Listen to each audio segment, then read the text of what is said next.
Bonsoir à tous.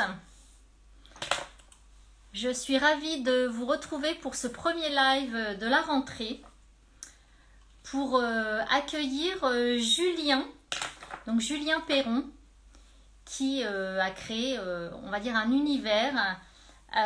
Donc c'est quoi le bonheur pour vous? Et je suis ravie de pouvoir l'accueillir ce soir. Hop, je vais lui envoyer une invitation.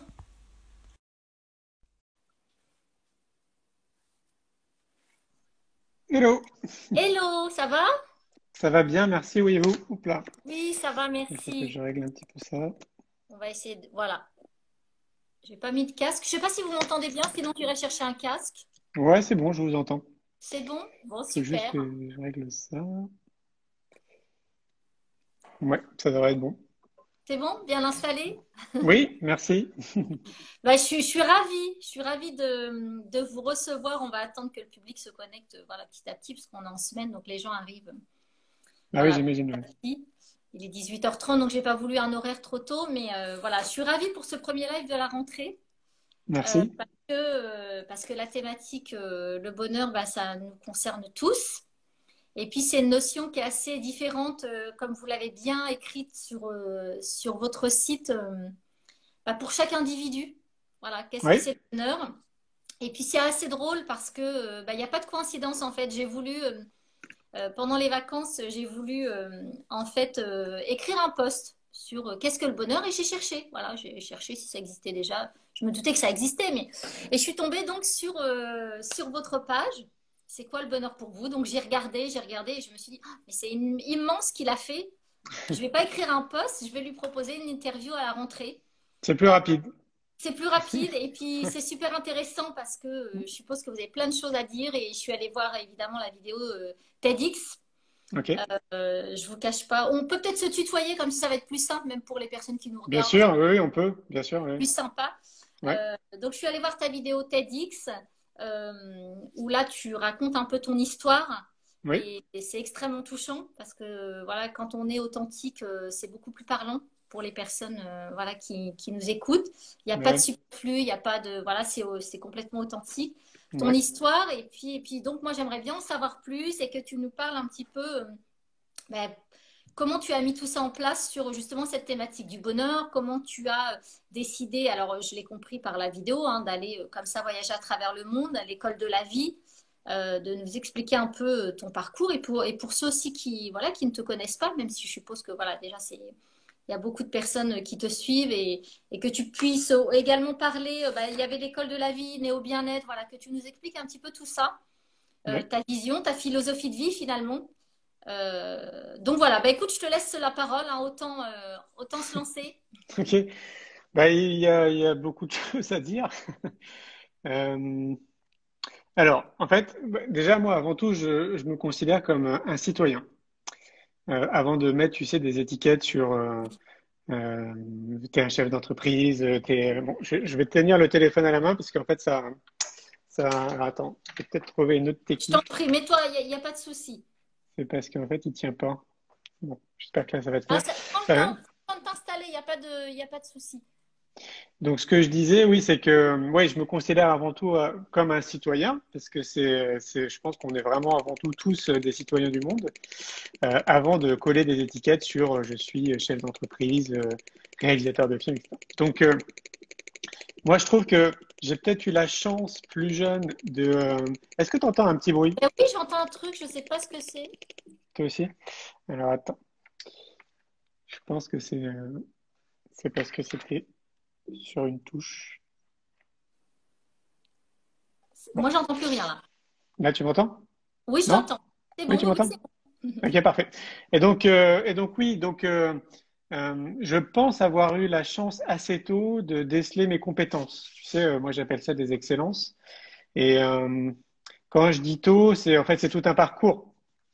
Moi, ma mère, elle s'intéressait à la cartomancie et à l'astrologie quand j'étais petit. Et donc, du coup, elle tirait des cartes et elle faisait des thèmes astrologiques. Donc, par passion, hein, c'était vraiment par passion, c'était pas un métier. Et donc, du coup, ben, il y avait un paquet d'amis qui passaient à la maison pour avoir son thème astrologique ou pour tirer les cartes. Et je crois que c'est même sûr, en fait, ça a attiré ma curiosité. Donc moi, j'étais très souvent autour de la table ronde et je regardais un petit peu ce qui se passait, ce qu'ils disaient. Je trouvais ça sympa. Mon frère, lui, qui a 50 plus que moi, il est resté très cartésien pendant de nombreuses années et tout ça, en fait, ça m'intéressait pas plus que ça. Et donc, je pense que ça a été un peu le départ. Oui, tu Ensuite, avais un environnement déjà. Enfin, je sais pas si on peut dire ça.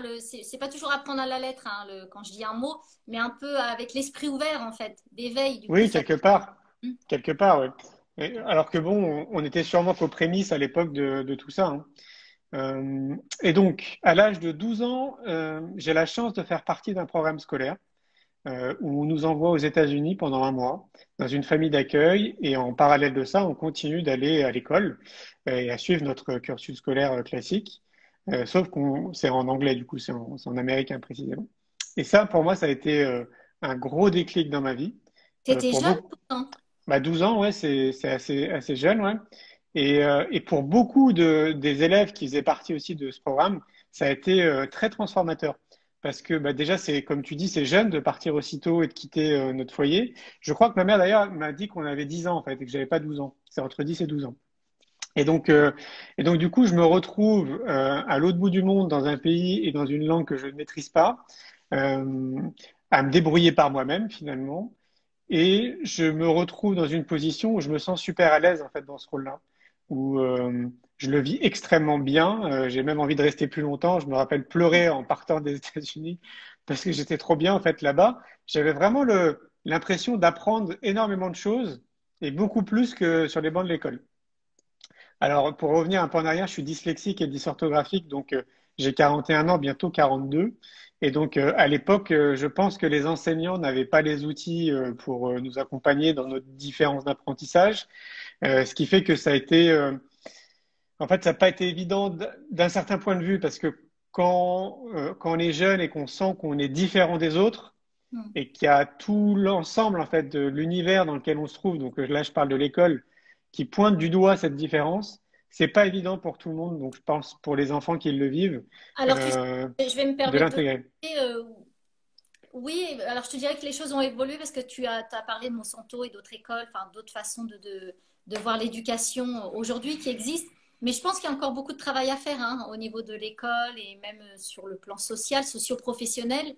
Il faut rentrer vraiment dans des cases, tu vois. Et quand tu es une personne qui a, quand je dis l'esprit ouvert, c'est pas simplement spirituel, c'est l'esprit ouvert sur plein de choses, sur la découverte du monde, sur la curiosité, sur ta propre vie, sur voilà, le moi intérieur, en fait, quand tu as ça, tu sors un petit peu des cases. Un petit peu pour si tu fais pas le parcours aujourd'hui, si aujourd'hui c'est plus accepté par exemple de faire des BTS, des choses comme ça, professionnels, des diplômes professionnels. Il y a encore quelques années, si tu faisais pas un parcours classique type bac, bac plus 2, le reste c'était mal vu. Alors que quelquefois ça donne beaucoup plus d'emplois aussi.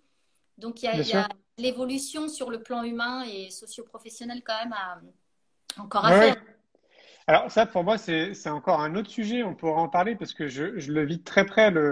Parce que moi, j'ai plutôt le sentiment que ça avance. Et Oui, parce que ça je suis avance quand même, hein. Il y a des choses ça avance bien, ouais. Et ouais, faut quand même revenir en arrière. Je te dis, je vais avoir 42, donc c'est quasiment 30 ans en arrière. Je suis pas sûr qu'ils étaient quand même bien équipés, les enseignants, pour ça. Donc, en fait, ce qui s'est passé, c'est que moi, j'ai transformé les choses. Et donc, du coup, pour, je pense, moins subir cette différence, je suis devenu un peu le clown dans la classe. Et donc, du coup, je me suis amusé en réalité, moi, dans mon parcours scolaire jusqu'au bac. J'étais pas forcément content d'aller à l'école parce que ça me saoulait, mais j'y allais parce que je savais que j'allais retrouver mes potes et qu'on allait s'amuser. Donc, donc oui, alors j'ai essayé de passer des diplômes de mon bac, j'ai essayé de passer un BTS aussi que j'ai mis, donc je me retrouve aujourd'hui sans diplôme. Et ce qui fait que avant ça, je découvre le kung-fu. Mon frère me titille en me disant, tiens, tu devrais essayer de faire du kung-fu parce que ça va te faire beaucoup de bien. J'avais beaucoup d'énergie en fait à revendre. Et le kung-fu fait partie de ces outils qui a généré aussi un déclic et qui m'a canalisé et qui m'a appris énormément de choses qui me servent encore à l'heure d'aujourd'hui. Et ça, je pense qu'on peut le transposer à n'importe quelle passion, hein, parce que c'est devenu une passion. Donc, on pourrait très bien être passionné de peinture et on pourrait aussi développer des outils, des mécanismes qui pourraient nous oui. aider après en tant qu'adulte maintenant. Voilà, donc c'est une espèce de plein de choses qui a fait qu'à un moment donné, j'ai peut-être gagné du temps sur la population, parce que comme tu le soulignes là dans notre cadre éducatif, on nous accompagne pas en fait à être, on nous accompagne pas dans notre développement Oui. personnel. Tout ça c'est plutôt mis de côté. On travaille beaucoup plus l'intellect. Et donc moi en parallèle de ce cursus classique, bah, je découvrais justement beaucoup de choses qu'on n'apprend pas à l'école. Donc mon être en fait. Et je me rappelle souvent m'être fait la réflexion en me disant, mais en fait Julien, t'es ton propre psy quoi, parce que j'apprenais tellement de choses. C'était hyper intéressant. J'apprenais tellement de choses sur moi que je comprenais mieux les autres. Et une fois que tu mets le doigt là-dedans, c'est une espèce de boîte de Pandore et c'est sans fin en fait. Oui, oui, parce que ta relation aux autres, ta communication, en fait, quand tu te connais mieux, elle en est modifiée aussi. Et Bah du oui, coup, tu appréhendes mieux aussi, quelque part, ça peut paraître bête, mais les réactions aussi des autres. exactement. Mais complètement, complètement. Et on dit très souvent c'est le travail d'une vie. Moi, j'ai vraiment le sentiment que c'est vraiment le travail d'une vie. Et donc voilà, j'ai commencé à m'intéresser à tout ça très tôt. Donc mon corps, les énergies, l'alimentation, le sport. En 95 ou en 94, je tombe sur un livre aussi qui est merveilleux pour moi, c'est La prophétie des Andes, qui Ah vient oui, vraiment oui. Mm. confirmer plein de choses que je pense et que je Il y a dis. toute la suite. Et après la suite qui est sortie, mais bien longtemps après. Et donc voilà, donc ça m'a amené à m'intéresser à tout ça, ce qui fait qu'à l'âge de 23 ans, je quitte un poste de salarié pour créer mon entreprise parce que j'ai envie de donner du sens à ce que je fais. Je révèle des excellences d'ailleurs quand je suis salarié dans cette entreprise. Je vois aussi là où je suis bon, donc dans la communication et avec une facilité pour fédérer des gens autour de moi. Et donc là, je me dis, bon, il faut que je crée mon activité, j'ai besoin de vivre de mes propres ailes et j'ai un grand besoin de liberté. Donc, je fais une étude de marché qui dure pendant 6 mois et au final, je me lance et je crée Néhorizon Travel, qui est un réseau qui regroupe des agences de voyage et des hébergements qui sont orientés sur le bien-être et l'éco-responsabilité. Et sans m'en rendre compte, à l'époque, je crée le marché du tourisme éco-responsable. Donc, ce qui fait que C'est longtemps, hein, finalement, parce que là, on est en très plein, longtemps. on est dans une période où, enfin, tu as dû remarquer, il y a beaucoup de transformations, le bien-être, enfin, je veux dire, Internet en est plein, alors il y a des choses bien, il y a des choses moins bien, on le sait, mais Mm. du coup, quelque part, tu étais précurseur, tu étais en avance, hein, parce que, Ah, très clairement, ouais. euh, Ah ouais, très clairement, j'ai créé ce marché. Tu sais, je me rappelle à l'époque, donc 2003, quand je crée mon entreprise, je vais voir le monde de l'entreprise parce qu'on propose des séjours bien-être éco-responsables et que l'entreprise, bah, a priori, c'est là où il y a du budget. Et je peux te dire qu'il y avait au moins 60% des entreprises qui nous fermaient la porte parce qu'ils comprenaient pas en fait ce qu'on faisait. Et il y en a certaines qui pensaient qu'on était une secte juste parce qu'on parlait ah, du mot bien-être. Donc, il y a eu une évolution quand même, tu vois, en plus de 17 ans, parce que maintenant, on parle facilement de oui. méditation, de yoga, de sophrologie, d'hypnose, etc. Donc voilà, donc je crée ce marché, ce qui fait que bah, l'entreprise décolle assez rapidement. Alors pas assez rapidement, en fait, les 2 premières années, c'est très compliqué, à tel point que je me demande même si je vais continuer, parce que j'arrive pas à dégager un salaire, l'activité économique enfin, ne développe pas comme je le veux. Et puis au final, j'arrive à trouver des investisseurs qui me soutiennent et qui me donnent suffisamment en fait pour embaucher du personnel. Et donc du coup, je quitte ma chambre de bonne de 10 mètres carrés pour me retrouver dans un bureau à partager qui venait juste d'ouvrir. Et donc du coup, voilà, on se retrouve à 6 à développer l'activité. Et puis là, bah, effectivement, ça commence à décoller. Et au bout de 5 ans, je me retrouve pas en fait dans le monde du tourisme. Ça correspond pas à mes valeurs. Il y a une éthique qui est pas la mienne. C'est un monde de requins et je me retrouve pas Mm. là-dedans. Donc je me dis bon ok, je peux pas continuer là-dedans. Donc on brainstorm avec l'équipe et on décide de créer l'agence de communication Néo Bien-être qui est dédiée aux thérapeutes et aux professionnels du bien-être. Et là, évidemment, ça me fait vibrer et je me retrouve là-dedans à 100%. Et donc voilà, donc là depuis un peu plus de 15 ans maintenant, on développe cette agence. Et au sein des activités qu'on pourrait avoir, ben, il y a plein de choses qui sont venues se greffer que j'avais pas imaginées, dont les événements, le festival pour l'école de la vie à Montpellier, qui existe maintenant depuis 5 ans, qui est devenu un bel événement puisqu'il y a 15 000 personnes qui viennent tous les ans à Montpellier, à part cette année puisqu'on ne le fait pas. Et puis le congrès Innovation en éducation qui, pour sa 4e édition, aura lieu là bientôt, le 24 et le 25 octobre à Paris. Et tout ça, j'avais jamais imaginé ça. On est déjà très occupé en tant qu'agence de com. Se rajouter une casquette d'événementiel, c'est encore plus de temps et d'énergie à consacrer à d'autres projets. Mais voilà, maintenant ça fait partie intégrante de nos activités. Et puis c'est vraiment grisant de voir l'impact que peut avoir ces événements et j'ai l'impression que ça participe à accélérer les prises de conscience dans le monde de l'éducation, sans compter tous les projets qui se créent après ces événements, puisque c'est colossal. Et puis, je suis amené un jour à réaliser un film qui s'appelle C'est quoi le bonheur pour vous? Mon premier film, auquel, une fois de plus, jamais imaginé, parce que pour moi, c'était réservé au monde du cinéma, tout ça. Quand on sait que le budget, c'est quelques millions d'euros, moi, enfin, ça traversait pas du tout mon champ de réalité. J'aime beaucoup aller au cinéma et je pense que je suis cinéphile, mais voilà, pour moi, c'était pas un truc possible. Et puis, il s'avère que je pars comme ça pendant 4 ans autour d'une question, c'est quoi le bonheur pour vous? Et au départ, je commence avec mon téléphone portable, puis après, je m'achète une caméra parce que j'ai envie de professionnaliser, entre guillemets, un peu ce que je fais, d'avoir une image un peu plus propre, avec un son un peu plus propre, mais c'est juste pour alimenter la chaîne YouTube, en fait, qu'on a créée, qui s'appelle Néo Bien-être aussi. Et ça dure pendant 4 ans, donc je vais voir des philosophes, des écrivains, des scientifiques, des maîtres spirituels, la population dans 25 pays sans avoir vraiment une idée très précise, à part alimenter la chaîne YouTube, parce que je vois que ça génère des déclics, parce que je reçois plein de messages, plein de commentaires de personnes qui me disent, mais merci d'avoir publié cette interview, ça a changé ma vie, je trouvais ça énorme. Et au bout de 4 ans, j'ai 300 heures de rush, ce qui est beaucoup, et de manière intuitive, je dis, bon, bah, je vais réaliser un film, enfin, je vais essayer d'en faire un film. Et donc, je me lance dans l'initiative et je vois que c'est pas mon métier du tout, j'ai pas les outils, c'est un métier, hein, c'est pour ça qu'il y a des Bien études sûr. pour, hein. Et je sais pas si tu crois aux synchronicités, mais moi, Oui. c'est un peu ma vie. Et au moment où je réfléchis à essayer de trouver un professionnel, donc quelqu'un qui pourrait m'aider à réaliser le film, je reçois un coup de fil de Laurent Quéra qui m'appelle et qui me dit, voilà, je suis professionnel dans le monde du cinéma, je suis en train de me reformer, j'ai 15 ans d'expérience et là, je me forme en 3D et je cherche un stage dans une entreprise et j'ai vu votre entreprise, j'aime bien vos valeurs. Est-ce que vous avez besoin de moi pendant 3 mois? Et je lui dis, bah, je ne sais pas si vous arrivez au bon moment, parce que je suis en train justement de réfléchir à réaliser un film. Et le film va s'appeler C'est quoi le bonheur pour vous? Et je l'entends rigoler au téléphone. Il me dit, c'est marrant ce que vous me dites, parce qu'il y a quelques mois en arrière, j'ai réalisé un court-métrage que j'ai appelé C'est quoi le bonheur pour vous? Ah ben, j'ai écouté Laurent, il faut qu'on se rencontre. Et donc, on s'est rencontrés, j'ai beaucoup aimé la personne, il a fait son stage dans l'entreprise et après, il est devenu salarié. Et donc, ensemble, on a créé le film. Et donc, au bout de 9 mois de réalisation, on lance le film. Donc, enfin, on commence à communiquer autour du film. Et c'est là où on s'aperçoit que ça nous dépasse, parce que en l'espace de quelques mois, on reçoit 80 demandes par jour de gens qui veulent organiser des projections. Donc, on se transforme en société de distribution de films. J'embauche du monde pour m'aider en fait à répondre à toutes ces demandes et qu'on essaie de créer des fichiers en fait pour vraiment se transformer en maison de distribution. Et ça va durer pendant quasiment 1 an et demi. Et donc, je vais aller dans 350 salles de cinéma. Le film va faire 1 million de spectateurs. Enfin, c'est un truc de dingue. Et donc, c'est génial. Je vis une aventure extraordinaire avec ce film. Il commence à être diffusé dans plus de 15 pays. Et puis, au bout d'1 an et demi, je commence à être fatigué d'aller partout, en fait, en Suisse, en Canada, en Belgique, au Maroc, à l'île Maurice, en France et tout ça. Et je me dis, bon, bah là, on va faire une petite pause.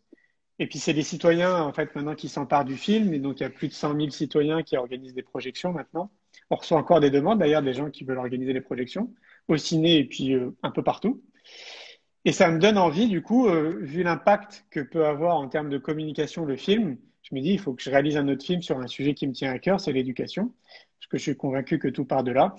Et donc, en parallèle de tout ça, eh ben, je commence à faire des interviews auprès de professionnels qui sont dans le domaine de l'éducation, avec une stagiaire qui va m'aider pendant 6 mois.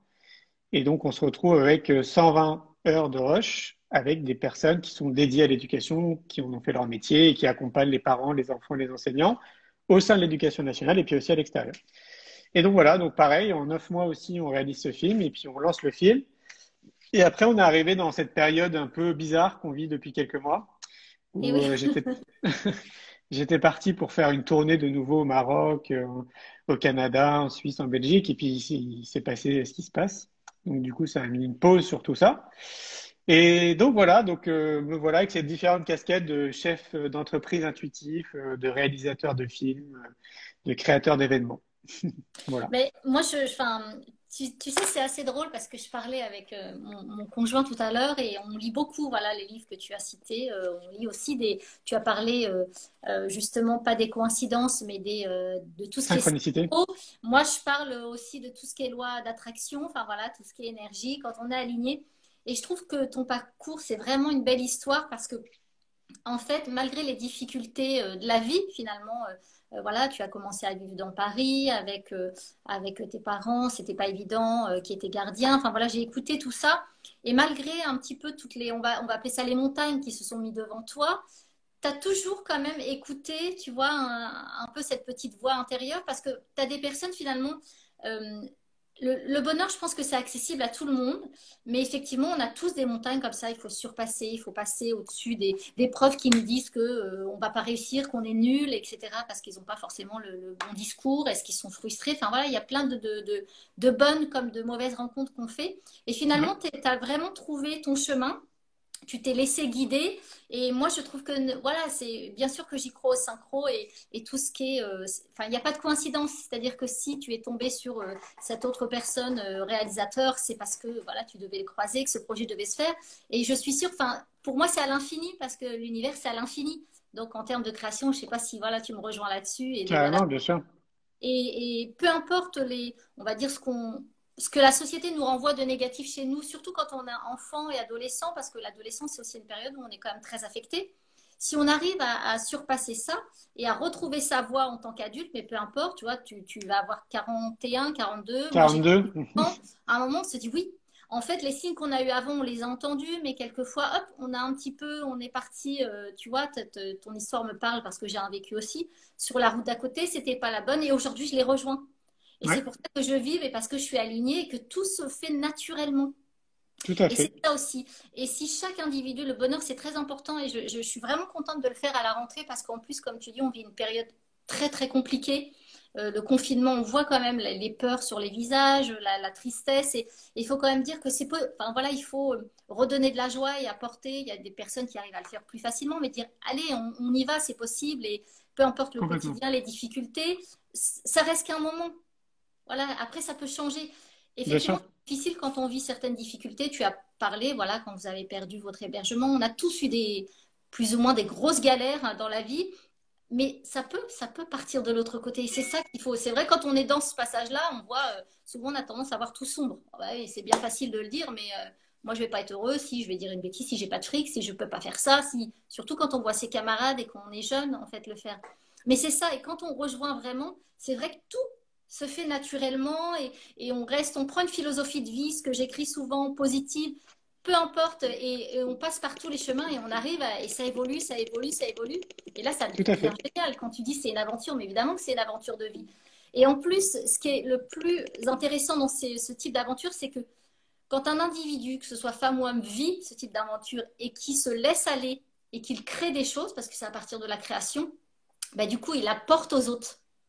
Bien En fait, sûr. à la base, il le fait pour soi parce qu'il apprend à se connaître. Tu parlais des arts martiaux, plein de choses. Hein. Ça passe par l'alimentation, par les arts martiaux, par la méditation, par plein, plein de choses qui nous apportent du bien-être et donc du bonheur avec un grand B. Mais après, en fait, en le partageant, on apporte aux autres. Même si le but, on ne se dit pas je le fais pour donner en termes de, je dirais, de mental d'ego. Parce que là, c'est restreint, on rentre dans une case.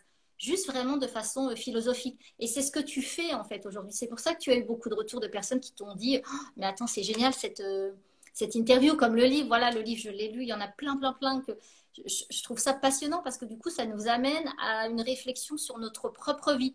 Et si chacun faisait, alors c'est pas évident à faire, hein, je peux le comprendre, mais ce travail, en fait, si on arrivait à se recentrer un peu sur soi, mais sans égoïsme, hein, vraiment, tu vois, essayer de se connaître, etc., ça éviterait aussi peut-être toute cette violence, toute cette jalousie, tout ce regard au travers des autres, parce qu'on serait plutôt dans la bienveillance, tu vois, l'un envers Évidemment. l'autre, la compréhension. Et c'est ce qui est difficile à faire avec les émotions dans notre société, parce qu'il y a beaucoup de frustration, parce que par là, par exemple, même sans le confinement, on voit bien, les gens sont tout le temps déjà sur les nerfs. Alors t'imagines là, avec un masque, c'est... Voilà, et je trouve que C'est clair. c'est non seulement un très beau parcours pour toi, et en plus, enfin, ça doit te réjouir et ça doit te faire du bien au maximum par rapport à enfin, tout ce que tu as pu faire, en fait, comme trajectoire par rapport à ce prof, même, je trouve, quelque part, c'est une sacrée reconnaissance que la vie t'a apportée toute seule. C'est ni le prof. Et c'est comme ça qu'on fait des bonnes rencontres et que tout prend un sens aussi. C'est-à-dire qu'après, tu dis dans la vidéo TEDx, on se retourne sur notre parcours, sur notre passé. Mais moi, je trouve que quand on se retourne sur notre passé, c'est pas pour dire ah mince, j'ai raté. Non, ça sert à rien. Ce qui est fait est fait. C'est plutôt pour rebondir et essayer de le transformer en positif et de se dire ah effectivement, je comprends mieux les choses. Et maintenant, je vais Bah oui. continuer à fonctionner de cette manière. C'est vrai que c'est pas évident parce que c'est un travail à faire, mais enfin, c'est un peu comme si toutes les portes s'ouvrent après. Ah bah ouais, c'est évident, mais c'est pour ça que j'insiste beaucoup autour de l'éducation, c'est parce que tout ça, on nous l'apprend pas. Et si on nous accompagnait le plus tôt possible justement à découvrir qui on est réellement et pas ce que la société a envie, Oui. bah forcément on gagnerait beaucoup de temps. C'est une évidence. Et moi je suis convaincu qu'on a tous des excellences.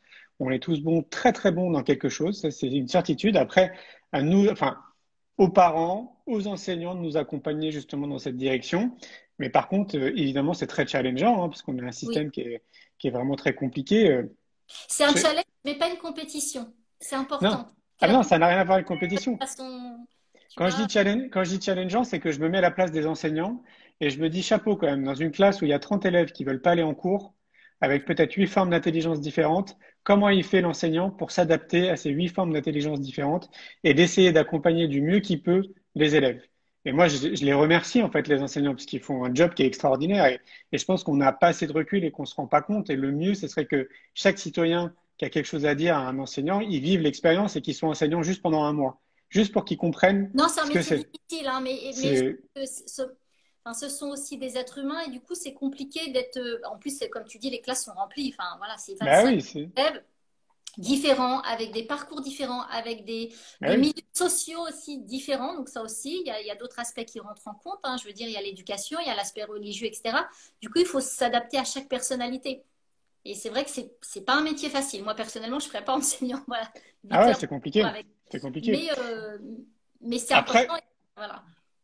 après, on sait que maintenant, il y a des outils, on sait qu'il y a en fait, on a tout ce qu'il faut autour de nous pour essayer. Donc, l'idée maintenant, c'est de mener des expériences. C'est qu'on autorise les enseignants à tester les choses, des outils, d'autres pédagogies pour voir ce qui marche et ce qui marche pas. Et c'est un peu ce qui nous manque. Il nous manque des scientifiques qui viennent dans les classes et qui valident des protocoles. Parce que comme on accorde beaucoup de projets aux scientifiques, donc s'il y en a certains qui nous écoutent et qui sont passionnés d'éducation, allez-y, allez dans les classes et mener des expériences et valider en fait ce qui marche et ce qui marche pas. Parce qu'il y a tellement de choses qui fonctionnent Mm. mais qui sont pas médiatisées, dont on n'entend pas parler parce que justement, bah, les médias ne s'intéressent pas. Il faut aller dans des festivals comme on l'organise, ou dans des congrès pour être au courant un peu de ce qui se passe. Et encore, c'est même pas 1% de ce qui se passe sur votre territoire. Donc voilà, il y a encore beaucoup de choses à faire, mais ça avance quand même dans le bon sens. On a pris une bonne direction. Donc, je me laisse imaginer que si on faisait une autre interview dans une quinzaine d'années, on aurait plein de choses positives à dire au sein de l'éducation nationale et puis à l'extérieur avec tout ce qui se passe. Mais c'est vrai qu'entre-temps, il faut être patient, il faut continuer à semer des graines et chacun à notre niveau, conscientiser qu'on a vraiment un rôle citoyen de s'occuper de nous déjà avant de s'occuper des autres et d'essayer de trouver les bons outils pour qu'on soit vraiment bien dans notre journée, dans notre quotidien, quoi. Donc, bien dans notre corps, bien dans notre tête, se poser des questions existentielles comme bah, c'est quoi le bonheur pour moi? Est-ce que je suis heureux dans ma vie? Est-ce que je suis heureux des décisions que j'ai prises? Je sais pas si je suis marié, est-ce que je me suis marié parce que j'avais vraiment envie de me marier ou parce qu'il y a tout un conditionnement autour de moi? Si j'ai fait des enfants, c'est pareil plein de questions comme ça Ouais.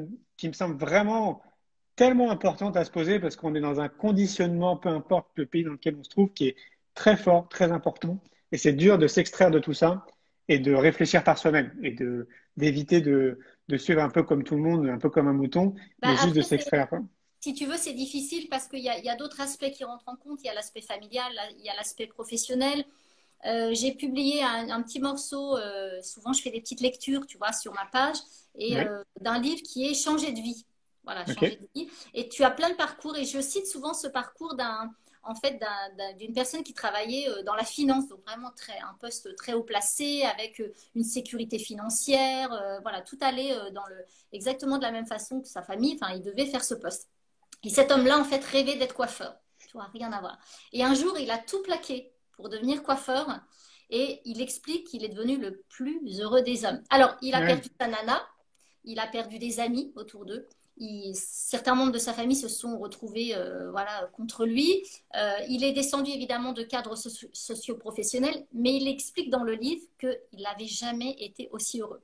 Ouais, ça Et m'étonne par pas. contrainte, il avait suivi en fait le schéma classique de la famille, tu vois. Bien sûr. Et je trouve que voilà ce que tu as fait à travers toutes tes vidéos, j'ai vu 800 000 kilomètres, voilà, que tu as parcouru, plus de 1500 interviews, enfin, c'est génial. Et je voulais savoir quels sont alors tu dois en avoir plein, mais les personnes que tu as interviewées qui t'ont le plus, même sans dire de nom, marqué par rapport à leurs réponses. Est-ce qu'il y a des réponses, parce Hmm. qu'on a tous un bonheur différent, tu vois, une vision différente, mais est-ce qu'il y a des choses vraiment auxquelles tu t'attendais pas et... Hmm. Des réponses auxquelles je m'attendais pas, pas forcément. Par contre, c'est plus des rencontres qui m'ont marqué peut-être plus que d'autres, parce que bah, tu sais, ça, c'est les rencontres humaines, hein, c'est le cas dans notre vie de tous les jours. Euh, Alexandre Jolien, c'est quelqu'un qui m'a vraiment marqué. Ça a été une chouette rencontre à distance, hein, sur Skype, mais on a beaucoup discuté. Ouais, c'est quelqu'un qui m'a bien marqué. Après, j'ai un profond respect aussi j'ai rencontré Philippe Croison. Philippe Croison, pour ceux qui connaissent pas, c'est un monsieur qui n'a plus de bras et plus de jambes et qui mène des expéditions polaires. Il fait le Paris-Dakar, il fait des expéditions qu'un homme valide ne ferait pas. Et donc, lui, il m'a ramené à une certaine forme de réalité et je trouve ça intéressant. Un peu dans le même contexte, j'ai rencontré aussi Franck Bruno. Franck Bruno, lui, il vit en Corse et il s'est fait arracher la jambe sur un porte-avions. Et c'est aussi un explorateur. Pareil, il fait des missions extraordinaires un peu partout dans le monde, que, une fois de plus, un valide se poserait plein de questions avant d'y aller. Il y a Thierry Corbalan aussi qui m'a marqué, pareil, qui a plus de bras et qui fait le tour de la Corse à la nage pour son association pour récolter des fonds. On l'appelle le dauphin parce que bah, du coup, il nage comme un dauphin. Et ces gars-là, ils m'ont un peu scotché parce que c'était des individus valides. Et puis la vie a fait qu'ils ont eu un accident, il s'est passé ce qui s'est passé. Et sans se connaître, les trois, ils ont le même discours, mais un peu avec des mots différents. Mais l'idée de fond, c'était la même. C'était si j'avais pas eu cet accident, je serais pas l'homme que je suis aujourd'hui. C'est-à-dire qu'à l'époque, ils pensaient enfin, s'ils se remettaient dans le contexte de l'époque, ils ne feraient pas ce qu'ils font aujourd'hui. Donc, ces expéditions un peu hallucinantes. Et donc, pour moi, ça pointe du doigt une chose, c'est qu'on se fixe nos propres limites. C'est que, en Oui, gros, il y a pas de limite. On peut faire vraiment tout ce qu'on veut. Et la step à passer, enfin, la marche à franchir, c'est, voilà, OK, bah, je suis capable de le faire. Donc, du coup, bah, je vais le faire. Et c'est tout ça à fait. qui, Oui, et ce c'est sont ça tes qui, propres barrières, hein. c'est ça. Et c'est ce qui est compliqué pour beaucoup d'entre nous, hein. C'est pour tout et n'importe quoi. Imaginons quelqu'un nous écoute et il rêve de voyager seul, mais il a peur et il n'arrive pas à franchir ce pas. Mais c'est le même principe. C'est-à-dire qu'il est en train de se fixer en fait une barrière qui est totalement invisible. Et puis le jour où il va franchir ce pas, il va se rendre compte qu'il va se dire, mais pourquoi j'ai attendu, je sais pas, 5, 10, Ouais. 15 ans pour le faire? Et c'est tellement important de conscientiser ce point-là parce que on est vraiment capable de réaliser tout ce qu'on veut. C'est-à-dire qu'il y a vraiment pas de limite. Et ça peut paraître un peu curieux, un peu magique, peut-être ce que je dis, ou dénué de sens, mais c'est une réalité parce que moi, je le vis et je le rappelle. Enfin, moi, je suis quelqu'un de lambda, j'ai rien de vraiment de particulier, si ce n'est que j'ai découvert mes excellences. Je suis issu d'une famille ultra modeste parce qu'on était dans une chambre enfin, une loge, en fait, on vivait à 4 dans 40 mètres carrés, donc je te laisse imaginer, c'est pas très grand. J'ai créé mon activité dans une chambre de bonne de 10 mètres carrés alors que je suis dyslexique, dysorthographique, j'avais pas d'argent et pas de diplôme. Et pourtant, en fait, qu'est-ce qui m'a guidé sur ces pas-là? C'est que je me suis dit, en fait, on reparle des barrières, je me suis fait confiance, en fait. Je me suis dit, de toute façon, ça va marcher. Pour moi, ça va marcher. Et une des conditions qui a fait que ça a marché, c'est que je pouvais pas faire marche arrière. Je pouvais pas revenir en arrière. Si je revenais en arrière, en fait, c'était une période de ma vie où j'étais SDF pendant plus de 6 mois. Et donc, il n'était pas question de revivre cette expérience. Donc, la seule solution que j'avais, c'était d'avancer et que ça marche. Et je pense que ça, on peut le transposer dans beaucoup de choses. On peut le transposer dans beaucoup de choses et on peut l'appliquer à tout le monde. C'est-à-dire qu'à partir du moment où on brûle les vaisseaux derrière soi, on coupe les ponts, c'est-à-dire qu'on ne peut pas faire marche arrière, la seule solution, c'est d'avancer. Complètement. Je pense qu'il y en a beaucoup qui vont avancer, en fait, parce qu'ils n'auront pas le choix. Alors, je pense pas que ce soit une condition sine qua non, hein. Il faut pas se forcer à avoir un accident comme ont pu avoir Thierry Corbalan ou Philippe Croizon, etc., ou moi à vivre des périodes de ma vie qui ont été difficiles. Il faut surtout pas attendre ces moments, et ce que font la plupart des gens. On attend d'être face au mur avant de prendre une décision, de faire un burn-out, d'avoir quelqu'un qui décède autour de nous. Il faut C'est vrai. surtout pas attendre ça. La vie, elle passe trop rapidement.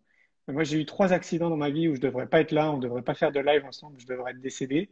Et à chaque fois, ça m'a rappelé un truc en me disant, mais Julien, la vie, elle passe trop vite.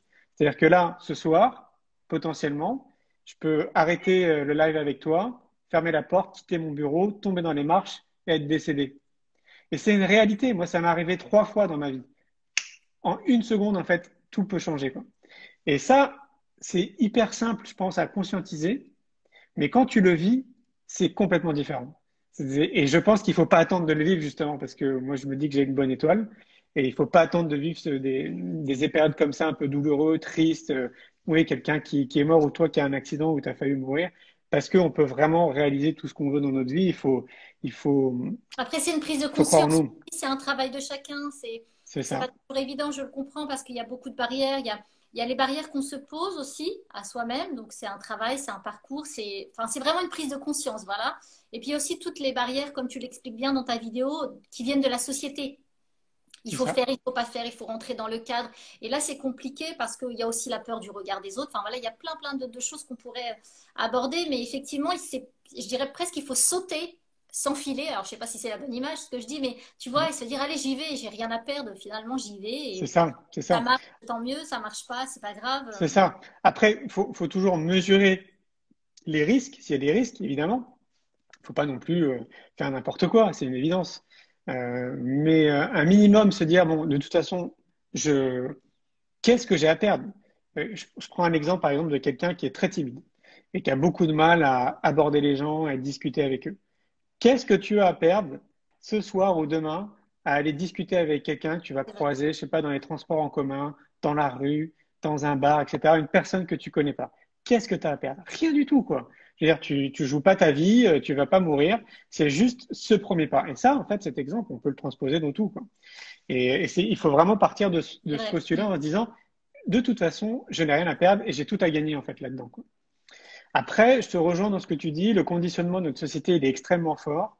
Et parfois, et ça arrive même très souvent, notre entourage le plus proche, notre Oui, famille, j'allais te le dire. Mm. nos amis, notre chérie, ils vont avoir un discours qui vont pas forcément aller dans notre sens parce que eux-mêmes sont conditionnés forcément par la société. Ils ont peut-être pas le même recul à l'instant T que toi au moment où tu as envie de faire quelque chose.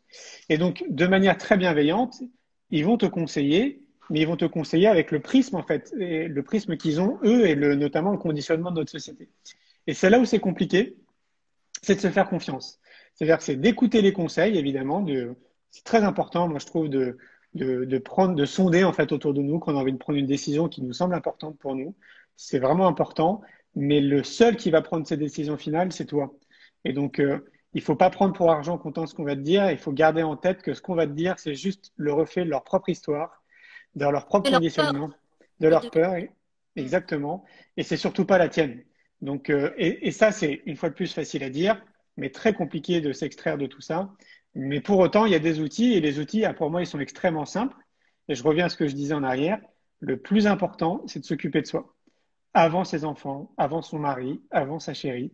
Le plus important, c'est de s'occuper de soi et de mettre en place une routine quotidienne qui va s'inscrire en fait dans notre vie et qui va devenir une habitude. Et c'est là où c'est très challengeant pour beaucoup d'entre nous, c'est qu'on trouve à chaque fois de fausses excuses. Ah, aujourd'hui, je suis fatigué. Ah, aujourd'hui, j'ai pas eu le temps de, je sais pas, d'aller courir, par exemple. Tout ça, c'est les fausses excuses, en fait. C'est vrai. Vraiment, le postulat le plus important dans tout ce que je dis, c'est ça, c'est prenez soin de vous, trouvez ce qui est bon pour vous en termes d'alimentation, en termes de sommeil, entourez-vous de gens positifs, méditez 5, 10 minutes par jour, pas plus, quoi. La méditation, c'est on se pose dans un endroit au calme, on ferme les yeux, on respire. C'est rien d'autre, ça n'a rien de sectaire, ça n'a rien de religieux, c'est un exercice de relaxation. Et maintenant, pour ceux qui sont un peu sceptique, il y a plein d'études scientifiques, grâce à Mathieu Ricard, qui valident les bienfaits de la méditation. Et donc ça, c'est rien. Enfin, c'est extrêmement bon en fait pour notre santé. Et c'est pas grand-chose dans une journée. Sur une journée de 24 heures, on peut consacrer 10 minutes, c'est rien. la méditation, s'entourer de gens positifs, aller le plus souvent en pleine nature, comme vous pouvez, là où vous êtes. Si vous êtes en ville, bah, allez dans un parc, rapprochez-vous des arbres. Ça peut paraître encore un peu peut-être curieux pour certaines personnes ce que je dis, mais c'est une réalité. C'est pareil maintenant. Je me rappelle à l'époque, moi, quand j'étais gamin, je faisais des câlins aux arbres. Et donc, quand j'étais dans la cour des écoles, c'était un peu bizarre, visiblement. Maintenant, depuis 2, 3 ans, il y a une méthode qui est sortie qui s'appelle la sylvothérapie. Bien Donc, sûr. c'est devenu C'est vrai. carrément une thérapie, alors qu'à l'époque, moi, on me prenait pour quelqu'un de bizarre, quoi. Donc, la nature, elle nous veut vraiment du bien, peu importe ce que c'est. Ça peut être la mer, la montagne, donc des arbres, ça peut être en pleine campagne. Ça a été prouvé scientifiquement de se balader comme ça en pleine nature, d'être proche de la nature. Ça nous fait beaucoup de bien. Ça augmente notre créativité. Enfin, regardez les études sur Internet, vous verrez, il y a plein de choses. Euh, donc voilà, pour moi, ces points-là, c'est les plus importants. Donc je résume très rapidement. Faire attention à son sommeil, faire attention à ce qu'on mange, trouver une bonne alimentation pour nous. Exemple, c'est pas parce que les carottes, c'est bon pour moi que ça va être bon pour toi. Donc c'est à chacun de trouver vraiment qu'est-ce qui est bon Un pour lui, équilibre, oui. Mm. un équilibre. Et ça, c'est très long, hein, l'alimentation. C'est 3 ans pour quelqu'un de motivé pour changer son alimentation, tellement le conditionnement de notre société est fort. Donc, il faut être vraiment très motivé. Le sommeil aussi, donc faire très attention à son sommeil. Donc, savoir pertinemment du nombre d'heures dont on a besoin pour être bien dans notre journée au quotidien. Et idéalement, ne pas mettre de réveil. Moi, c'est ce que je fais depuis une vingtaine d'années, c'est-à-dire laisser son corps se réveiller. Si tu sais que tu as besoin de 7 heures de sommeil, tu te couches en fonction de ton corps, il va se réveiller au bout de 7 heures, de toute façon, quoi qu'il arrive. S'entourer de gens positifs, parce qu'on a souvent des personnes un peu négatives et qui nous nivellent vers le bas. C'est bien pas de se séparer, mais de s'écarter un petit peu de ces personnes.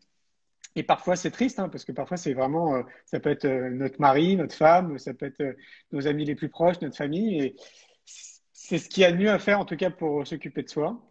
Pratiquez donc un exercice sportif. Donc, à vous de trouver qu'est-ce qui est bon pour vous. Ça peut être la course à pied, ça peut être le ping-pong, ça peut être la natation, le vélo, peu importe. Mais avoir une activité sportive régulière dans la semaine, parce que ça nous permet de libérer nos toxines.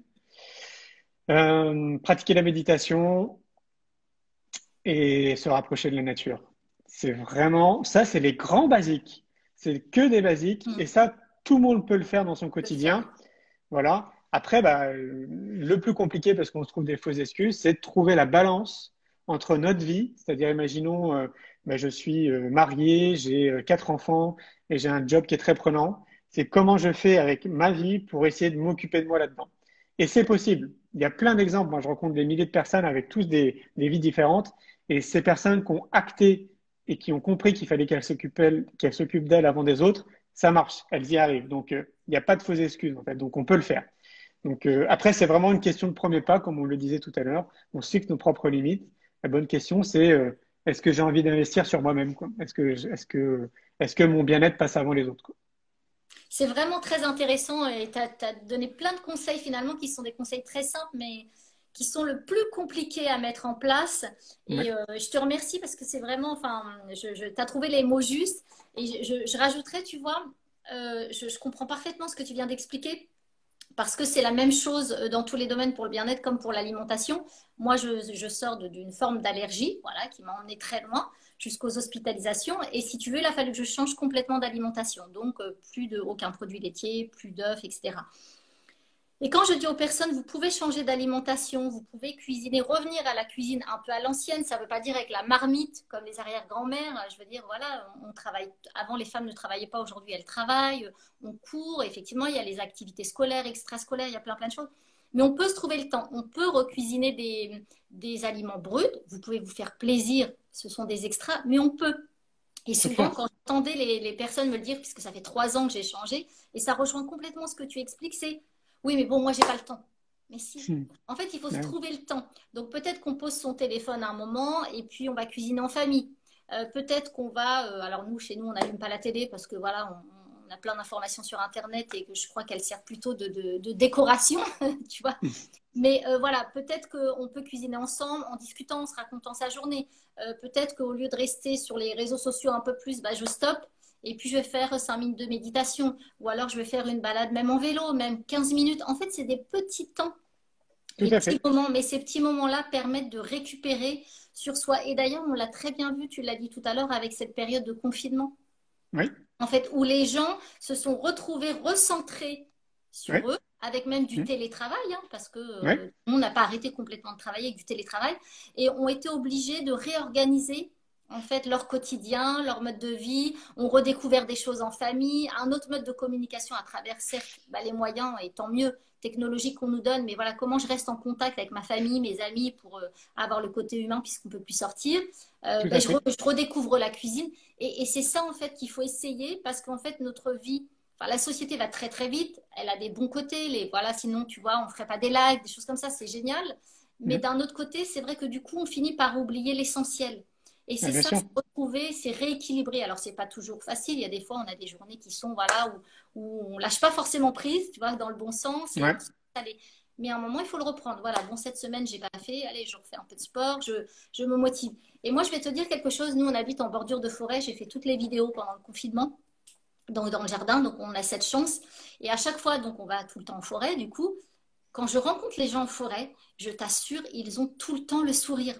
Mais oui, Tu vois, ils ça sont m'étonne pas. détendus. Il y a les enfants, qu'ils soient seuls ou des personnes âgées. Il y a vraiment tous les types d'âges, tous les types de personnes. Et les gens sont souriants et te disent bonjour, etc. Ce qu'on Ouais. retrouve moins quand tu vas au supermarché. Tu sais, après le boulot, Bien sûr, les gens sont excités, énervés, ils te poussent. Tu vois, c'est on n'a clair. plus Bah, bien de sûr, stress permanent, en fait. On voit qu'il y a une détente et c'est un complètement, autre monde, hein. C'est vraiment une autre complètement. ambiance. Mais tu sais, si les gens appliquent ce que je viens de dire, là, ces petits conseils, et que ça s'ancre vraiment dans leur vie, c'est-à-dire qu'ils font du mieux qu'ils peuvent pour aller dans cette direction, mais ça change aussi totalement l'aspect social après l'interaction que tu as avec les gens, parce que tu es juste bien, tu vois, tu es, bien dans ta tête, tu es bien dans ton corps, tu es en pleine forme.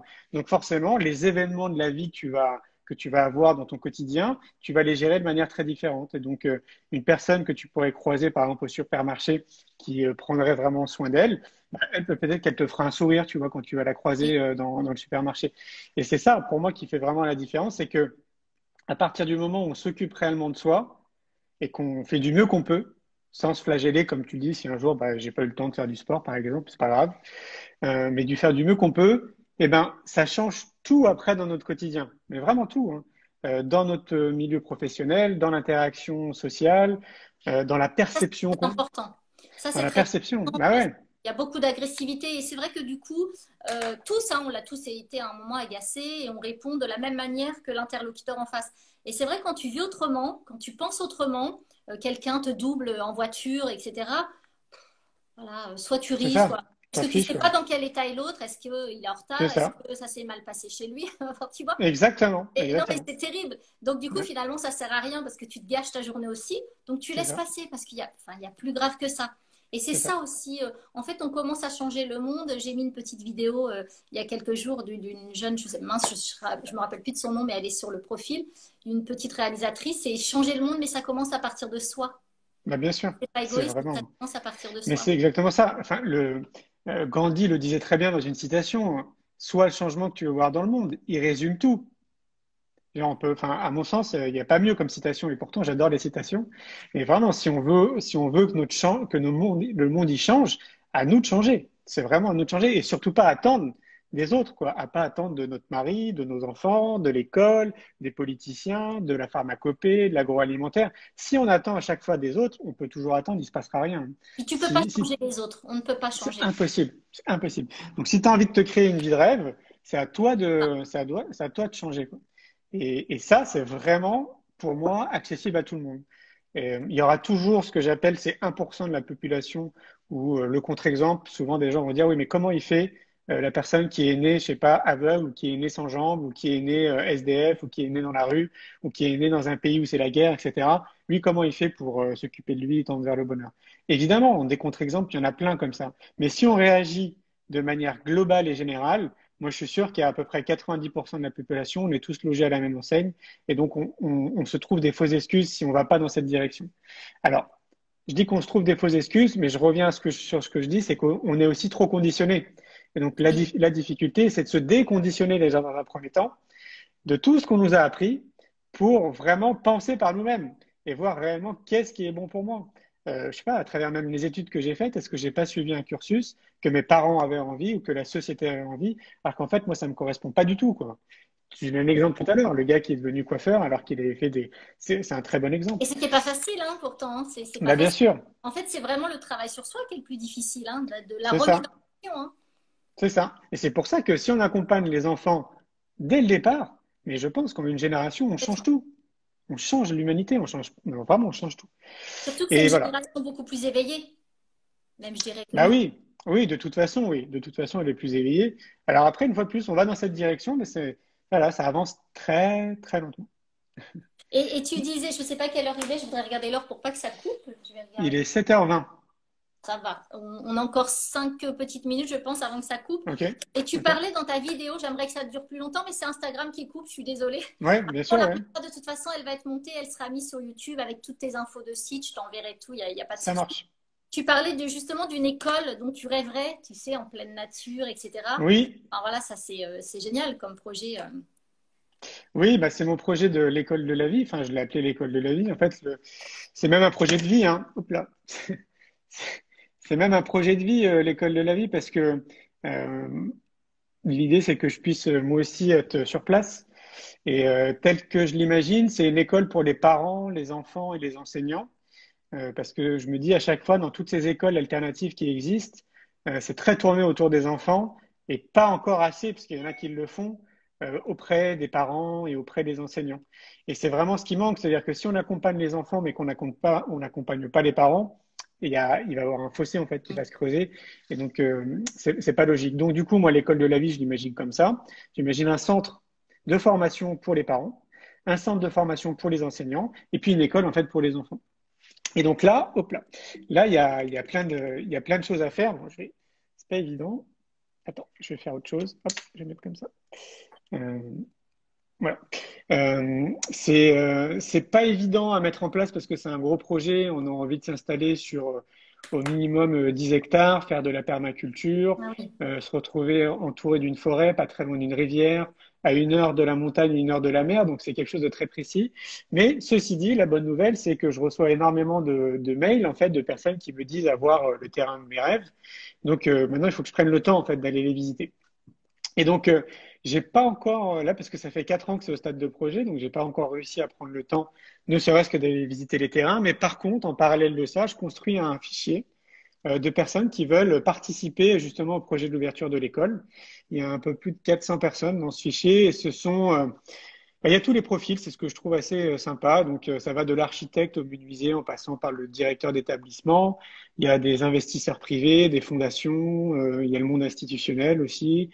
Il y a des professionnels de l'accompagnement, enfin, il y a vraiment de tout. Des plombiers Je aussi. suis pas étonnée. Oui. Et donc, mon idée, c'est de trouver des personnes qui ont mis leur ego de côté et qui ont envie vraiment de participer à ce projet dans tout ce que ça représente et avec leurs excellences. Donc, bah, ça se construit bien à ce niveau-là, hein, parce que je rencontre vraiment beaucoup de personnes. Euh, il y a notamment des personnes qui sont aussi connues, qui ont envie de participer à ce projet.